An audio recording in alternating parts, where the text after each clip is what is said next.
பிரியமானவர்களே, வாழ்வின் வெளிச்சம் வேத வசனத்தின் மூலமாக உங்களை சந்திப்பதில் மகிழ்ந்த மகிழ்ச்சி. இந்த நாளுக்குரிய வேத வசனம் 128ஆம் சங்கீதம் 2வது வசனத்தின் முன்பகுதியிலே பார்க்கிறோம்.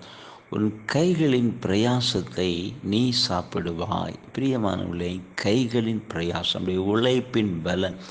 இன்றைக்கு அநேகருடைய வாழ்க்கையில் பார்க்குறோம், கடினமாக உழைக்கிறாங்க. ஆனால் உழைக்கிற அந்த பலனை அவர்களால் ஒரு நிறைவாக பெற்றுக்கொள்ள முடியல. பலர் பல விதங்களில் அதை இழந்து போகிறத பார்க்குறோம். சிலருக்கு கடன் பிரச்சனை, உழைப்பெல்லாம் வட்டி வட்டின்னு சொல்லணும். பிறருக்கு எப்படி தான் அந்த வருமானம் போகிறது தெரியாத நிலையில் பார்க்குறோம். நேகர் இன்றைக்கு பாதிக்கப்பட்டிருக்கிறதை பார்க்குறோம். கடினமாக உழைச்சாலும் அந்த உழைப்பிற்குரிய ஒரு பலன் இல்லாத ஒரு நிலை. சிலர் எதை செய்தாலும் அதில் விருத்தி இல்லை, ஒரு ஆசீர்வாதம் இல்லை, இப்படிலாம் பார்க்குறோம். பிரியமானவர்களே, ஆண்டவராகிய இயேசு கிறிஸ்து உங்கள் கைகளின் பிரயாசத்தை அவர் ஆசீர்வதிக்கிறவராக இருக்கிறார். அதான் அந்த வேதம் சொல்லுகிறது, உன் கைகளின் பிரயாசத்தை நீ சாப்பிடுவாய் என்று எழுதப்பட்டிருக்கிறது.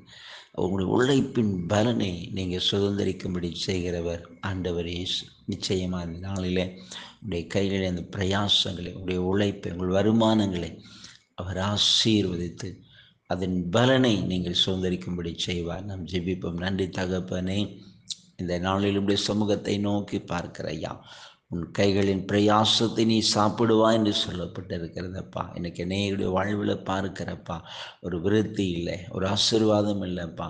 வருகிற வருமானங்கள் எப்படி செலவழிகிறது தெரியலை. இப்படி அநேகரை பார்க்கிறையா, வீணாய் விரயமாக்கப்படுகிறதப்பா. ஆண்டவர் கிருபையாய் இறங்கி உதவி செய்யணும். ஒவ்வொரு பிள்ளைகளுடைய கைகளின் பிரயாசங்களையும் கர்த்தர் ஆசீர்வதித்து கொடுக்க நான் ஜெபிக்கிறேன். கரம் இறங்கட்டும், ஆண்டவருடைய வல்லமை இறங்கட்டும். பிரயாசத்துக்கு ஏற்ற பலனை கண்டு அருமையான பிள்ளைகளுமே மகிமைப்படுத்த நீங்கள் கிருபை செய்யுங்க. தேவ கரம் இறங்குவதாக.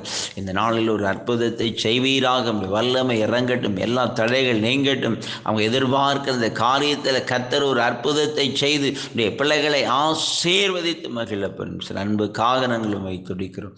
மீட்பு இயேசு நல்ல பிதாவே, ஆமென், ஆமென்.